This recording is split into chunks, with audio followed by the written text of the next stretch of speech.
네, 오늘 화요 새벽에 나오신 여러분들 주님의 이름으로 환영합니다. 우리 지난주에는 너는 말씀을 전파하라 항상 힘쓰라 그 제목으로 디모데후서 4장 전반부에 대해서 함께 살펴봤습니다. 우선 그 중에 가장 핵심적인 디모데후서 4장 2절 말씀 우리 함께 합독하겠습니다. 너는 말씀을 전파하라 때를 얻든지 못 얻든지 항상 힘쓰며 범사의 오래 참음과 가르침으로 경책하며 경계하며 권하라. 우리가 이 말씀을 중심으로 함께 살펴봤었죠. 너는 말씀을 전파하라 때를 얻든지 못 얻든지 항상 힘쓰라. 여러분, 이 사실 앞에 복음을 전하는 전도자로서 항상 힘쓰시기를 소망합니다. 예수님이 부활하신 것처럼 우리도 부활할 것이며 부활의 주님이 맡겨주신 이 사명을 잘 감당하는 저와 여러분이 되시길 주님의 이름으로 축복합니다. 오늘 말씀의 제목을 이렇게 정했습니다. 우리는 항상 홀로가 아닙니다. 주님이 함께 하십니다. 일본에 히키코모리가 유행한다고 합니다.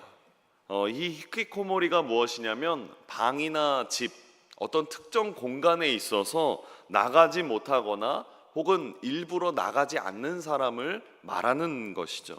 소위 은둔형 외톨이의 말에 해당된다고 합니다. 일본 인구의 1억 2천만 명 중에서 1%인 120만 명이 이 인구에 해당되죠. 히키코모리라고 합니다. 생각보다 꽤 많은 숫자이죠. 그래서 이것이 사회적으로 문제가 됩니다. 일본 정부에서는 이 히키코모리들을 근절하자 이런 운동으로 여러 가지 사회적인 움직임들을 사회에서 보여주고 있습니다. 우리나라도 이러한 외로움을 감당하지 못하는 사람들, 혼자라는 사실을 못 견뎌서 마음의 병을 얻는 사람들이 늘어난다고 합니다. 외로움이 나를 가두는 울타리가 되기도 하고 그 속에 갇혀 있거나 다른 이들이 내 울타리 속에 접근하지 못하도록 막기도 한다라는 거죠. 사실 이러한 이야기를 길게 하지 않아도 누구나 외로움에 쌓일 때가 있습니다. 성경 속에 많은 인물들을 보십시오. 엘리야도 그렇고 다윗도 그렇고 욥도 그렇고 오늘 본문 속에 등장하는 바울도 외로울 때가 있었습니다. 특별히 외로움이 있었던 바울이 오늘 편지를 쓸 때에는 중년의 나이가 아니라 이제 노년의 나이였습니다. 자신이 죽을 날이 얼마 남지 않았음을 알았던 바울이었죠. 디모데후서 4장 6절에 이렇게 말합니다. 전제와 같이 내가 벌써 부어지고 나의 떠날 시각 죽음이 가까웠도다 라고 말합니다. 바울은 이제 스스로 알았습니다. 죽음의 순간이 가까이 왔고 자신이 하나님을 만날 때가 가까이 왔음을 바울은 알고 있었습니다. 우리가 지난주에도 나눴지만 바울은 지금 있는 이 로마 감옥에 두 번째로 갇혀 있는 상태였습니다. 1차 투옥에서 잠시 풀려났지만 갑자기 잡혀가서 두 번째로 감옥에 갇히게 되었습니다. 네로 황제의 박해로 외롭고 이 추운 감옥 속에 갇혀서 이제 믿음의 아들 디모데에게 편지를 쓰고 있었던 것이었죠. 주님을 위해 홀로 평생을 살았고 자신의 모든 것을 주님 앞에 던지며 한평생 살았던 바울이었습니다. 그런 바울도 조금은 이제 사람들로부터 존경을 받고 조금은 대접을 받다가 하나님 앞에 부름받을 수 있었던 바울이었습니다. 젊은 시절 하나님 앞에 쏟았던 그 수많은 씨앗들이 이제는 자라나서 열매를 거둘 수도 있었던 바울의 삶이었습니다. 그러나 바울의 삶은 그렇지 못하였습니다. 죽음의 순간까지 이르러서 바울은 감옥에 갇혀 있었습니다. 그때 바울을 더 외롭고 쓸쓸하게 만들었던 것이 있었습니다. 10절에 나와 있는 것과 같이 가까운 사람들로부터 버림받은 것이었죠. 그의 동역자들이 바울을 떠나갔던 것입니다. 10절 말씀 우리 함께 합독하겠습니다. 데마는 이 세상을 사랑하여 나를 버리고 데살로니가로 갔고 그레스게는 갈라디아로 디도는 달마디아로 갔고. 데마는 세상을 사랑하여서 자신을 버렸다라고 말합니다. 그리고 그레스게는 갈라디아로, 사랑하는 아들처럼 생각했던 디도도 달마디아로 떠나갔습니다. 바울은 감옥에 갇혀있는 이 상황 속에서 데마가 준 충격이 컸고, 함께 동역했던 그레스게도 그리고 디도도 선교하러 떠났기에 얼마 동안 못 보는 것이 바울의 상황에서 너무나 외롭고 쓸쓸했던 것입니다. 여기서 바울을 더 외롭고 쓸쓸하게 만드는 것은 이 상황에서 자신을 도와주기는커녕 괴롭게 만드는 사람들이 있었습니다. 특별히 14절에 나와 있는 것처럼 바울은 구리세공을 하는 알렉산더에 대해 이렇게 말합니다. 우리 함께 합독하겠습니다. 구리세공업자 알렉산더가 주께서 그 행한 대로 그에게 갚으시리니, 여기서 이 내게 해를 많이 입혔음에 라고 말하는 이 부분을 헬라어로 직역하자면 이렇게 말할 수 있습니다. 나에 대해 많은 악한 마음으로 밀고 했으며. 그러므로 이 알렉산더가 바울이 두 번째 체포되는 데 있어서 결정적인 밀고자였음을 알려주고 있는 것입니다. 그 가운데 바울을 더 외롭고 쓸쓸하게 만드는 것은 그가 이런 어려움에 처했을 때 어느 누구의 도움도 받지 못했다라는 것입니다. 특별히 바울이 재판받는 그 위기 속에 있을 때 그를 변호해 주는 사람이 하나도 없었다라고 말하죠. 16절 말씀입니다. 우리 함께 합독하겠습니다. 내가 처음 변명할 때에 나와 함께한 자가 하나도 없고 다 나를 버렸으나. 이것을 쉬운 성경으로 보면 이렇게 말합니다. 우리 함께 한 번 더 합독하겠습니다. 내가 처음 재판관 앞에 끌려갔을 때, 그렇습니다. 바울의 노년은 너무나도 외롭고 쓸쓸했습니다. 그런데 이제 노년의 바울의 모습을 보십시오. 그는 이 노년 속에, 이러한 상황 속에서 어떻게 고백합니까? 그는 절대 절망하지 않습니다. 오히려 그는 이렇게 말합니다. 16절 후반절입니다. 그들에게 허물을 돌리지 않기를 원하노라. 이걸 쉬운 성경으로 보면 모두 나를 버리고 떠났지만 그들이 비난받지 않기를 바랍니다. 왜 바울이 이렇게 말합니까? 17절 말씀에 나와 있듯이 모두 다 떠난다 할지라도 주님이 함께 해주시기 때문이라고 말하죠. 17절의 빨간색 부분만 우리 함께 합독합니다. 주께서 내 곁에 서서 나에게 힘을 주심은. 이 부분을 이제 쉬운 성경에서 말하면 이렇게 말합니다. 주께서 그 순간에 나와 함께 계셔서. 주님은 우리가 외로움 속에 있을 때 곁에 서서 끝까지 힘을 주시는 분이십니다. 사람은 마음이 안 맞거나 상황이 여의치 않으면 언제나 떠날 수 있습니다. 가족도 친구도 어떤 인간관계 속에 있다 할지라도 반드시 사람은 떠날 때가 찾아옵니다. 그러나 하나님은 우리를 절대 떠나시지 않으십니다. 사람들이 왜 외롭고 고독하다라고 말합니까? 홀로 있다고 생각하기 때문입니다. 아프리카에 일평생 선교했던 슈바이처 박사님에게 한 기자가 찾아가서 이렇게 질문했습니다. 박사님, 아프리카 그 외로운 그 오지 속에서 가장 힘이 되었던 것은 무엇입니까?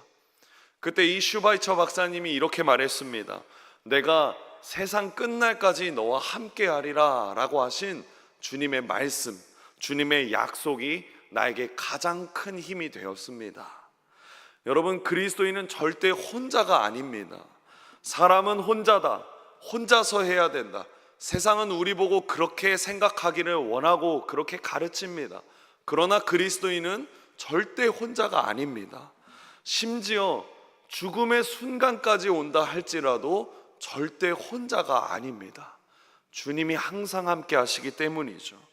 눈물에 젖은 골짜기 속에서도, 아무리 실패와 절망 가운데 울부짖는 그 순간 속에서도, 심지어 승리의 환호 속에서도 주님은 우리와 함께 하십니다. 성경 속의 많은 선배님들은 이를 경험했고 이 믿음의 고백을 후배들에게 전했습니다. 오늘 본문을 기록한 바울을 떠올려 보십시오. 바울은 고린도에서 고난을 받을 때 하나님이 함께 하심을 기억했습니다.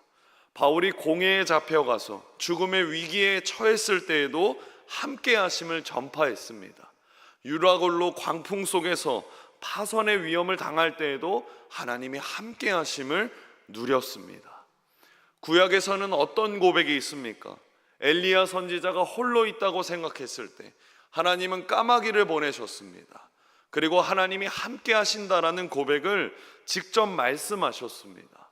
그렇게 엘리야를 보호해 주셨고, 다윗이 아무런 음식도 먹을 기력도 없을 때 하나님은 다윗과 함께 하셨습니다. 모세가 실패하여서 광야에 쫓겨났을 때도, 그때도 하나님은 떨기나무 속에서 그를 보호하시고 부르시고, 그리고 지팡이를 통해서 모세와 함께 하심을 보여주셨습니다. 야곱이 형을 속이면서 도망자로 불안해하고 있을 때 하나님은 야곱에게 두려워하지 말라 그 말씀하시며 위로해 주시고 용기를 주셨습니다. 여러분, 이처럼 성경 속의 믿음의 사람들 가운데 하나님은 항상 함께 하셨습니다. 누군가에게는 이적으로 함께 하시기도 하시고, 말씀으로 동행하시기도 하시고, 상황과 여건을 인도하시며 주님은 계속해서 동행해 주셨습니다. 여러분, 우리는 어떤 순간에도 혼자가 아닙니다. 특별히 다윗이 시편에서 말하는 고백을 보십시오. 시편 23편 4절 말씀입니다. 우리 함께 합독하겠습니다. 내가 사망의 음침한 골짜기로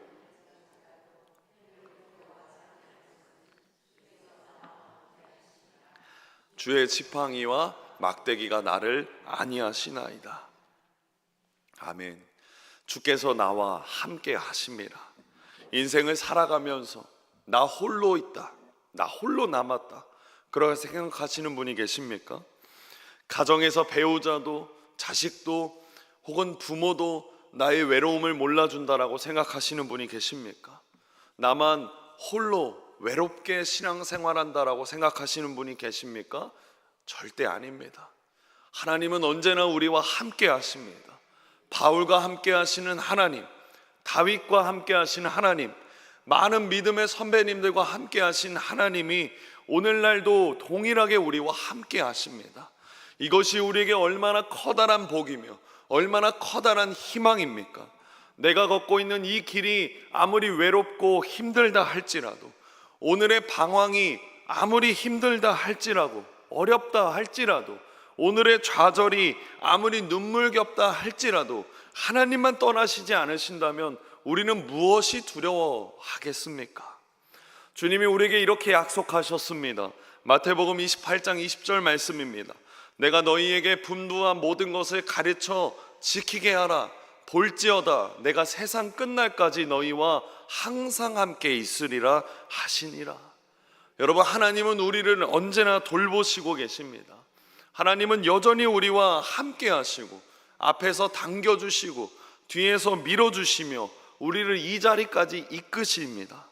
비록 하나님의 손길이 우리 눈에 보이지 않는다 할지라도 변함없이 우리와 함께 하십니다. 그렇게 하나님을 의지하는 믿음과 태도를 잃지 않고 잘 지켜나가는 저와 여러분이 되기를 축복합니다. 본문 마지막 말씀에 18절에 바울이 이렇게 고백합니다.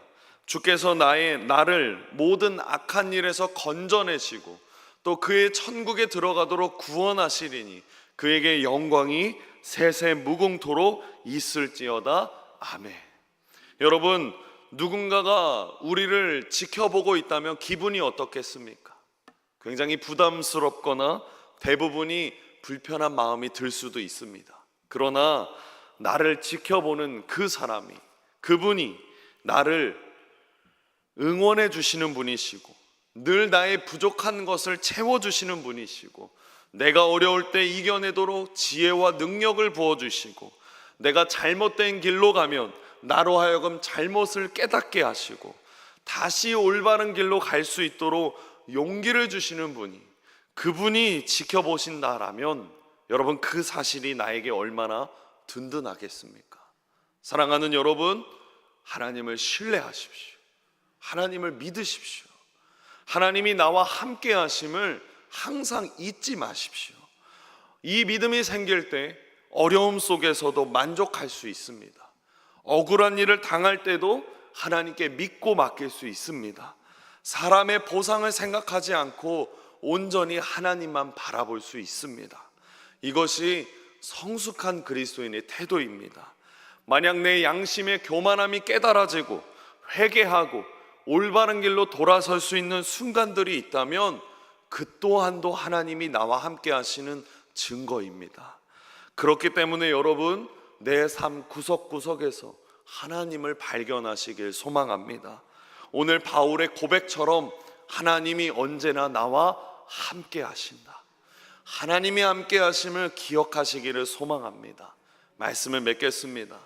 오늘 바울은 로마 감옥에 두 번째로 갇혀 있었고 나이도 많았고 심지어 믿고 있던 사람들에게 배신당했던 상태였습니다. 그러나 바울은 함께 하시는 하나님을 바라보았습니다. 바울의 모든 상황 속에서도 함께 하시는 하나님의 손길을 경험했고, 하나님이 함께 하시는 모든 일에 바울은 찬양과 화답으로 주님 앞에 경배에 올렸습니다. 하나님은 단 한 번도 바울을 놓치지 않으셨습니다. 바울이 세운 초대교회에 문제가 있을 때 해결할 수 있는 지혜를 부어주셨고, 함께하는 동역자들을 세워주셨으며 주님의 일을 계속하도록 인도하셨습니다. 오늘날 우리에게도 하나님은 동일하게 함께 하십니다. 그런데 하나님의 역사하심은 우리의 생각과 많이 다를 수 있습니다. 그러나 우리는 이것을 신뢰해야 됩니다. 결국 하나님은 하나님의 일들을 계속해 나가실 것입니다. 그러니 우리는 하나님을 굳게 잡아야 되겠죠. 하나님이 나와 함께 하심을 기억하고 믿고 주님의 성품을 신뢰하면서 주님과 오늘 하루도 동행하시기를 주님의 이름으로 축복합니다. 기도하겠습니다. 사랑의 주님, 감사합니다. 언제나 우리와 동행하심에 감사합니다. 그러나 때로는 우리가 스스로 외로움에 갇혀서 주님께서 동행해 주심을 잊어버리고 의심할 때가 있습니다. 하나님이 함께 하심을 믿습니다 말만 해놓고 전심으로 하나님을 신뢰하지 못했던 우리의 연약함을 용서해 주시옵소서. 이제 다시금 일어설 때 주님께서 우리의 마음에 용기를 주시고 손과 발을 잡아주셔서 주님만 의지하는 우리가 되게 해 주시옵소서. 두려워 말라, 내가 너와 함께 함이니라. 놀라지 말라, 나는 내 하나님이 되리라. 내가 너를 굳세게 하리라. 참으로 너를 도와주리라. 참으로 나의 의로운 오른손으로 너를 붙들리라. 말씀을 의지하고 말씀 속에서 주님을 발견하도록 도와주시옵소서. 특별히 몸과 마음이 아픈 환우들이 있습니다. 하나님, 이들을 붙잡아 주셔서 주님의 치료의 손길로 동행하사 깨끗하게 낫는 역사가 일어나게 하시며 그들을 위해 끊임없이 중보하도록 도와주시옵소서. 특별히 믿지 않는 환자가 있는 그런 아픔 속에 있는 가정이 있습니다. 하나님, 이 가정에게 붙들어 주셔서 하나님이 함께 하시고 하나님이 도와주셔서 이 가정에 복음이 전해지도록 도와주시옵소서. 그 가정을 위하여 끊임없이 중보하며 이 가정 외에도 여러 복음을 믿지 않는 사람들로 인하여서 복음을 믿지 않는 부모님, 복음을 믿지 않는 우리 가정, 하나님 그들에게 함께 하시고 그들에게 중보 기도의 끈을 놓치지 않도록 도와주시옵소서. 예수님의 이름으로 기도드립니다. 아멘.